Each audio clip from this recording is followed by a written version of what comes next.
Hi வணக்கம். நாம் இன்றைக்கி பார்க்க போகிறது மிஸ்ஸஸ் பெக்டர் ஃபுட் ஸ்பெஷாலிட்டி அப்படிங்கிற ஐபிஓ, அதாவது இன்றைக்கி ஓப்பன் ஆகக்கூடிய ஐபிஓ பற்றி ஒரு ரிவ்யூ பார்க்க போகிறோம். இதில் இந்த நிறுவனம் என்ன தயாரிக்கிறாங்க, அதை எங்கே தயாரிக்கிறாங்க, யாருக்கெல்லாம் சப்ளை பண்ணுறாங்க, அவங்களுடைய பிஸ்னஸ் டர்ன் ஓவர் என்ன, கடன் இருக்கா இல்லையா, இருக்குன்னா என்ன, எவ்வளோ அளவில் கடன் இருக்குது, அவங்க வரவு செலவுகள் பொறுத்து நெட் இன்கம் என்ன, புக் வேல்யூ என்ன, டெப்ட் டு ஈக்விட்டி ரேஷியோ, ஆர்ஓஇ, இந்த மாதிரியான ரேஷியோஸ் பார்த்துட்டு என்ட்ரன்ஸ் அண்ட் வேல்யூவேஷனோட ஒர்த்தும் பார்ப்போம். அதுக்கப்புறம் கிரே மார்க்கெட்டில் உள்ள டிமாண்ட் என்ன அப்படிங்கிறது பார்க்கலாம். மிஸ்ஸஸ் ராஜினி பெக்டர் இவங்க தான் நிறுவன தலைவர். 1978 சிறிய அளவில் வீட்டில் ஆரம்பித்த அந்த நிறுவனம், அதாவது இந்த பிஸ்கட், க்ரீம் அந்த மாதிரி வகையான ஆரம்பித்தாங்க. தன்னோட டேஸ்ட் அண்ட் குவாலிட்டியால் இன்றைக்கி இந்த அளவில் வளர்ந்துருக்காங்க. ஸோ இந்த நிறுவனத்தோட மிக முக்கியமான அம்சம் என்ன அப்படின்னா, டேஸ்ட்லையும் குவாலிட்டிலையும் பொறுத்த வரைக்கும் அவங்க காம்ப்ரமைஸ் பண்ண மாட்டாங்க.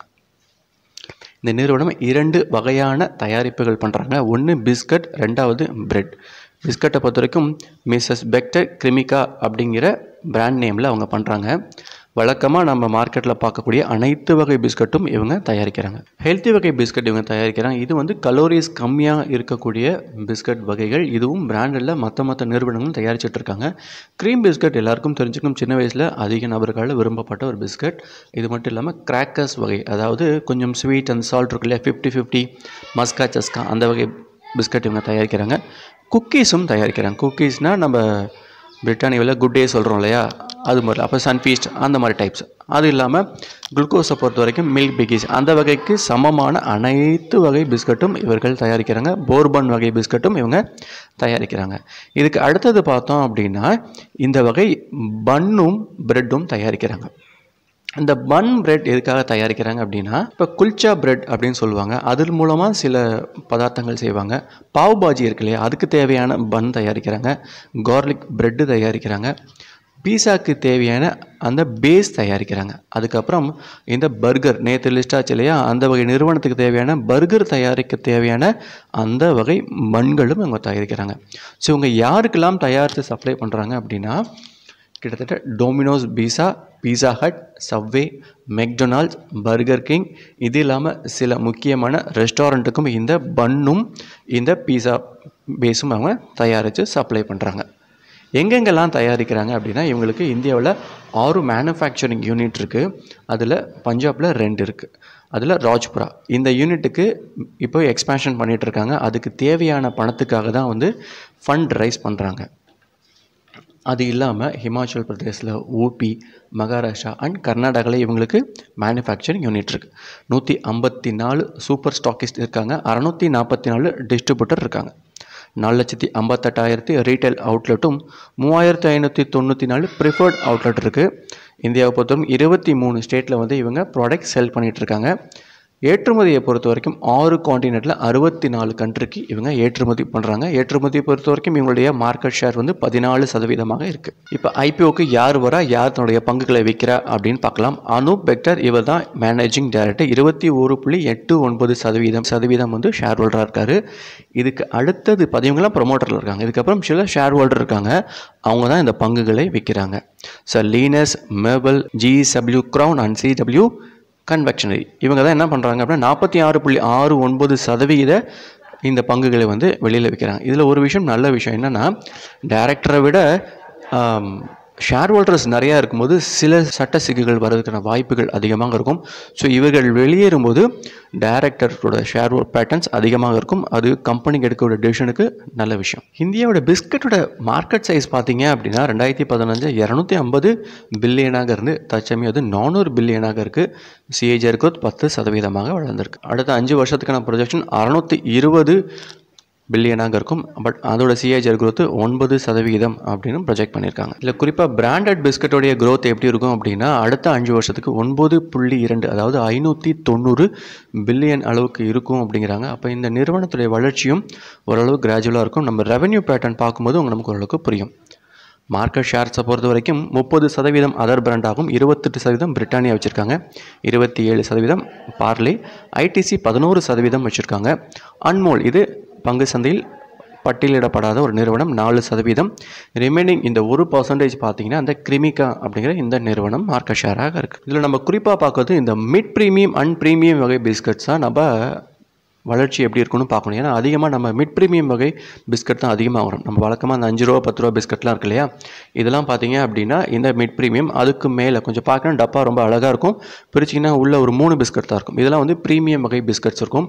இதன் வளர்ச்சி 9.5% வந்து CAGR growth 504 பில்லியன் அப்படிங்கிறது அடுத்த 5 வருஷத்துக்கு இவங்க ப்ரொஜெக்ஷன் கொடுத்துருக்காங்க. நார்த் இந்தியாவை பொறுத்த வரைக்குமே 8000 கோடி சந்தை மதிப்புள்ள இந்த ப்ரீமியம் அண்ட் மிட் ப்ரீமியம் வகை வந்து எந்தெந்த ஸ்டேட்டில் வந்து அதிகம் ப்ரொஜெக்ஷன் இருக்குன்னு பார்க்கும்போது ஊபியில் 40% இருக்குது, ராஜஸ்தானில் 16% இருக்குது, டெல்லி 15%, ஹரியானா 12%, பஞ்சாப் 2 இருக்குது, உத்தரகாண்டும் ஜம்மு அண்ட் காஷ்மீரும் 3% இருக்காங்க. இப்போ நம்ம ரெவென்யூ பேட்டர்ன் பார்க்கலாம். எவ்வளோ ரெவென்யூ சம்பாதிக்கிறாங்க, கடன் இருக்கா இல்லையா அப்படிங்கிற தகவல் நம்ம பார்க்கலாம். ரெவென்யூ பொறுத்தவரைக்கும் 2018 கொடுத்துருக்காங்க. அப் டு செப்டம்பர் அரையாண்டு நிதி அறிக்கையும் அவங்க கொடுத்துருக்காங்க. 2018 அவங்களுடைய ரெவென்யூ என்னவாக இருக்குது அப்படின்னா, அதாவது டர்ன் ஓவர் 693 கோடியாக இருக்குது. இது அடுத்த 2019 783, கிட்டத்தட்ட பார்த்திங்கன்னா 90 கோடி அவர்கள் அதிகமாக டர்ன் ஓவர் பண்ணியிருக்காங்க. நல்ல விஷயம். பட் 2020 மார்ச்சுக்கான டர்ன் ஓவர் பார்க்கும்போது 762, கிட்டத்தட்ட ஒரு 20 கோடி அவர்கள் குறைவாக பண்ணியிருக்காங்க. பட் அப்படி இருந்தாலும் இந்த லாக்டவுன் பீரியட்லையும் இவங்க 6 மாதம், அதாவது 1 ஏப்ரல்லேருந்து செப்டம்பர் வரைக்கும், இந்த 6 மாதத்தில் பார்த்த வரைக்கும் 430 கோடிக்கு டர்ன் ஓவர் பண்ணியிருக்காங்க. அப்படி பார்க்கும்போது ஆனுவல் க்ரோத் பார்க்கும்போது கிட்டத்தட்ட 800 கோடியை தாண்டுவதற்கான வாய்ப்பு ரொம்பவே நல்லா இருக்குது. இது கடந்த 2019 கம்பேர் பண்ணும்போது நல்ல வளர்ச்சியாக இருக்குது. அதுக்கப்புறம் நம்ம செலவுகள் இருக்குது, நெட் இன்கம் காட்டுறாங்க. இதில் ரொம்ப முக்கியமாக கவனிக்கப்பட வேண்டிய விஷயம், நம்ம கடன்கள் எப்பயுமே பார்ப்போம். கடன்கள் எவ்வளோ இருக்குது அப்படிங்கிறதையும் பார்த்துடலாம். கடன்களை பொறுத்த வரைக்கும் நீண்ட கால கடன்கள் இவங்களுக்கு 101 கோடியாக இருக்குது. பட் இருந்தாலும் குறுகிய கால கடன்கள் ஏதேனும் இருக்கா அப்படிங்கிறதையும் பார்க்கலாம். குறுகிய கால கடன்களை பொறுத்த வரைக்கும் இல்லை என்பது நல்ல விஷயம். ஏன்னா அவர்களுக்கு 28 கோடி குறுகிய கால கடன்கள் இருந்தது. பட் அதை அவங்க செட்டில் பண்ணிட்டாங்க. ஸோ இது ஒரு பாசிட்டிவாக நம்ம பார்க்கலாம். இப்போ நம்ம நேரடியாக வேல்யூவேஷனுக்கு உள்ள போகலாம். நம்ம வழக்கமான டிஸ்கவுண்ட் கேஷ் ஃப்ளோ பண்ண போகிறோம். 288 அப்படிங்கிறது அதோடைய தற்போதைய விலை. அவுட்ஸ்டாண்டிங் ஷேர்ஸ் 5 கோடி 72 லட்சம் பங்குகளாக இருக்குது. சந்தை மதிப்பு 1647, ஃபேஸ் வேல்யூ 10 ரூபா. 2018க்கு 693 தற்சமயம் 6 மாதத்துக்கு ரெவன்யூ பார்த்தோம் அப்படின்னா 430 அப்படிங்கிறது நல்ல ரெவன்யூ. இதில் புது விஷயம் நம்ம ஆட் பண்ணியிருக்கோம். என்னென்னா வழக்கமாக அந்த குவார்ட்டர்லி ஆஃப் இயர்லி ரிசல்ட் நம்ம ஆட் பண்ண மாட்டோம். முதல் முறையாக இதில் நம்ம ஆட் பண்ணியிருக்கோம். என்ன ரிசல்ட் வருது அப்படிங்கிறத பார்க்கலாம். ஸோ எல்லா ரிசல்ட்டும் ஆட் பண்ணிட்டோம். வழக்கமாக வரக்கூடியது புக் வேல்யூ 63 இருக்குது. இது ரொம்பவே கொஞ்சம் குறைச்சலாக இருக்குது. பட் ROE 17.73, 15க்கு மேலே போகிறதே நல்லது. 17 நல்லாயிருக்கு. EPS பொறுத்த வரைக்கும் 7 ரூபா, அவங்க 5.3 ரூபான்னு கட்டுறாங்க. நம்ம லேட்டர் ரிசல்ட்டை பார்க்கும்போது 7 ரூபா இருக்குது. PA பொறுத்த வரைக்கும் 42. ஸோ 15 இருக்கிறது நல்லதுன்னு சொல்லியிருக்கோம். பட் 42 அப்படிங்கிறது கிட்டத்தட்ட 3 மடங்கு அதிகமாக இருக்குது. அது என்ன காரணம் அப்படிங்கிறது இண்டஸ்ட்ரி PA கம்பேர் பண்ணும்போது இது ஓரளவுக்கு பரவாயில்ல அப்படின்னு நமக்கு தோணும். நம்ம கம்பேர் பண்ணி பார்க்க போகிறோம். PBI பொறுத்த வரைக்கும் 5 மடங்கு இருக்குது. இதுவும் ரொம்ப ஜாஸ்தி. 2 இருக்கிறது நல்லது. DE, அதாவது ஈக்விட்டியை விட இவங்க எவ்வளோ கடன் வாங்கியிருக்குன்னா 2.8 தான் இருக்குது. நல்ல ரேஷியோ தான் இருக்குது. ஸோ வேக்கை கால்குலேட் பண்ணிட்டோம். வேக்கை எப்படி கால்குலேட் பண்ணணும் அப்படின்னா, ஈக்விட்டி கேபிட்டல் கடன்களை ஆட் பண்ணோம்னா ஆட்டோமேட்டிக்காக 13.46 அப்படின்னு வந்துடும். ஸோ அதைங்க இம்ப்ளிமெண்ட் பண்ணுறோம். நீண்ட கால பொறுப்புகள் 130, குறுகிய கால பொறுப்புகள் 120. வழக்கமாக நம்ம ட்ரேட் பேயபிளை கழிச்சிடுவோம். ஸோ 19 கோடியாக இருக்குது. கரண்ட் அசட்டை பொறுத்த வரைக்கும் ஒரு 3.94, லோன் ஒரு 3.58, கரண்ட் இன்வெஸ்ட்மெண்ட் கிடையாது. கேஷ் அண்ட் கேஷ் ஈக்குவலண்ட் வந்து 47 கோடியாக இருக்குது. அதர் அசட் வந்து ஒரு 8 கோடி.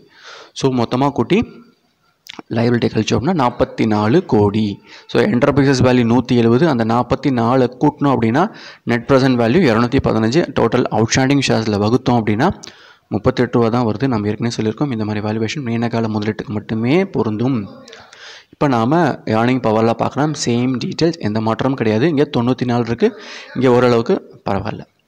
இப்போ நம்ம பியர் கம்பேரிசன் பார்க்கலாம். பியர் கம்பேரிசனில் Britannia, Nestle and Prataap DFM ஃபுட்டை நம்ம கம்பேர் பண்ணுறோம். விலையை பொறுத்த வரைக்கும் மிஸ்ஸஸ் பெக்டர் வந்து நல்லாயிருக்கு, 288 இருக்குது. நெஸ்ட்லே வந்து 18,550 ரூபா, ரொம்பவே ஜாஸ்தியாக இருக்குது. EPS பொறுத்த வரைக்கும் இது 7 ரூபா இருக்குது. பட் நம்ம நெஸ்ட்லே 214 தெரியும். பட் ஆனால் அந்த விலைக்கு இந்த 214 அப்படிங்கிறது ரொம்ப கம்மி. ஆனால் 288 ரூபாய்க்கு EPS 7 அப்படிங்கிறது நல்லாயிருக்கு. PA பொறுத்த வரைக்கும் நம்ம ஏற்கனவே ரொம்ப ஜாஸ்தின்னு சொன்னோம். பட் ஆனால் இங்கே பாருங்கள், பிரதாப்பை பொறுத்த வரைக்கும் 111 அப்படிங்கிற பிஇ இருக்குது. அந்த இடத்துல இவங்க தான் குறைவான பிஇயாக இருக்காங்க. இப்போ ஒரு சின்ன கால்குலேஷன், இண்டஸ்ட்ரி பிஇ என்னவாக இருக்கும் அப்படின்னா, இந்த 5ஐயும் ஆவரேஜ் பண்ணோம் அப்படின்னா 77 அப்படிங்கிறது இண்டஸ்ட்ரி பிஇ. அதில் இவங்க கம்மியாக இருக்கிறது ஒரு பெனிஃபிட். இதுக்கு அடுத்தது பிபிஐ பொறுத்தவரைக்கும் 2.65 அப்படின்னு பிரதாப் இருக்காங்க. மோசமாக இருக்கக்கூடிய சூழல் 77 வந்து யாருன்னா நெஸ்லே இருக்காங்க. இவங்க 5 அப்படின்றது. ரிட்டர்ன் ஆஃப் ஈக்விட்டியை பொறுத்த வரைக்கும் நெஸ்லே நல்லா இருக்குது. அதுக்கப்புறம் மோசமாக இருக்குது இந்த பிரதாப் வந்து 2.3. அதுக்கப்புறம் இவங்க 17 இருக்கிறது நல்ல ஒரு ரிட்டர்ன் தான், தப்பு இல்லை. மார்க்கெட் ஷேர்ஸை பொறுத்த வரைக்கும் நெஸ்லே ரொம்ப பெருசாக இருக்காங்க. ஜெயிண்ட் இவங்க பக்கத்தில் யாரும் வர முடியாது. அந்த வகையில் பார்க்கும்போது இவங்க கொஞ்சம் ஓரளவுக்கு சிறிய நிறுவனங்களாக இருக்காங்க. இப்போ இந்த ஐபிஓ என்னைக்கு ஓப்பன் ஆகுதுன்னு பார்க்கலாம். இன்றைக்கி ஓப்பன் ஆகுது. அப் டு டிசம்பர் 17 வரைக்கும் ஓப்பனில் இருக்கும். புக் பில்டிங்கில் தான் பண்ணுறாங்க. ஃபேஸ் வேல்யூ 10 ரூபாய் பண்ணுறாங்க. ஒரு பங்கின் விலை 286லேருந்து 288ன்னு ஃபிக்ஸ் பண்ணுறாங்க. ஒரு லாட்டுக்கு 50 ஷேர் வாங்கலாம். பிஎஸ்சி என்எஸ்சியில் லெஸ் பண்ணுறாங்க. மொத்தமாக திரட்டக்கூடிய தொகை 540 கோடி. இது நான் ஏற்கனவே சொன்ன மாதிரி ஒரு யூனிட்டுக்காக, ஒரு எக்ஸ்பான்ஷனுக்காக ஒரு 40 கோடி மட்டுமே இந்த நிறுவனம் புதிய வெளியீடுகள் பண்ணுறாங்க. மீதி 500 கோடி வந்து ஷேர் ஹோல்டர் தங்களுடைய பங்குகளை விற்கிறாங்க. 22ஆம் தேதி உங்களுக்கு அலாட்மெண்ட் தெரியும். 23ஆம் தேதி உங்களுக்கு அலாட்மெண்ட் ஆகலாம், ரீஃபண்ட் ஆகும். 24 வந்து உங்கள் டிமேட்டில் கிரெடிட் ஆகும். 28 ஐபிஓ லிஸ்டிங். ஒரு லாட்டை பொறுத்த வரைக்கும் நீங்கள் 14,400 வந்து இன்வெஸ்ட் பண்ணணும். அதிகபட்சம் 13 லாட், 650 குவான்டிட்டி, 1,87,200 வரைக்கும் நீங்கள் முதலீடு செய்யலாம். ரீட்டைல் போர்ஷனை பொறுத்த வரைக்கும் 35% அலாட் பண்ணியிருக்காங்க. இது நல்ல விஷயம். கிரே மார்க்கெட்டில் இதோட மதிப்பு என்னவாக இருக்குது அப்படின்னா, இன்றைக்கி 170 அப்படிங்கிறது ஒரு லாட்டுக்கு இருக்குது. ஸோ 288 அப்படிங்கிற ஷேருக்கு 180 அப்படிங்கிறது நல்ல வேல்யூவேஷன். வரும் நாட்களில் டிமாண்ட் அதிகமாகும் போது இந்த கிரே மார்க்கெட் ப்ரீமியம் கூடும். நம்ம வழக்கமாக என்ன சொல்லுவோம் அப்படின்னா, முதல் 2.5 நாட்கள் வெயிட் பண்ணுங்கள். 17ஆம் தேதி மதியானம் இந்த கிரே மார்க்கெட்டை அப்டேட் கேளுங்க, நான் கண்டிப்பாக தரேன். அதை பார்த்துட்டு முதலீடு செய்கிறது ரொம்பவே நல்லது. இந்த வீடியோ பிடிச்சா லைக் பண்ணுங்கள். ரொம்ப பிடிச்சவங்க நண்பர்களுக்கும் ஷேர் பண்ணுங்கள். நன்றி, வணக்கம்.